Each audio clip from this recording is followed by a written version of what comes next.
Sebagai wujud eksistensi mahasiswa desain komunikasi visual serta sebagai media edukasi untuk meningkatkan kreativitas mahasiswa, Universitas Indo Global Mandiri menggelar pameran karya kreativitas. Di pameran ini, para pengunjung yang datang bisa berinteraksi langsung dengan karya yang ditampilkan, mulai dari melihat langsung bentuk karya yang terpajang hingga dapat mencoba alat peraga yang ditampilkan. Karya yang ditampilkan dibagi menjadi 10 jenis. Sementara, untuk pembuatan karya-karya yang diikutsertakan dapat memakan waktu 1 hingga 6 bulan dan tergantung mood si pembuat karya. Semua karya yang ditampilkan juga melalui proses kurasi yang dilakukan oleh panitia.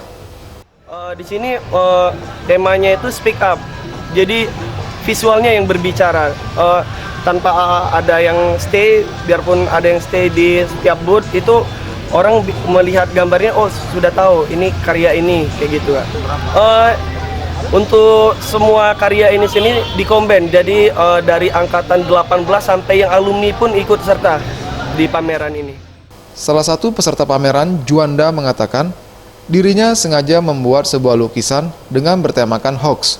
Dalam lukisan tersebut, dirinya ingin menyampaikan bahwa masyarakat harus lebih cerdas dalam menangkap informasi yang berasal dari manapun, termasuk media sosial. Karena bila salah dalam menangkap informasi, hal tersebut dapat menimbulkan keresahan di masyarakat.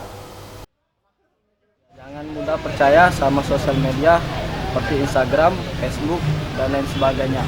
Karena ini bisa menyebabkan hoak dan juga bisa menimbulkan keresahan masyarakat. Tim Liputan, Sriwijaya TV.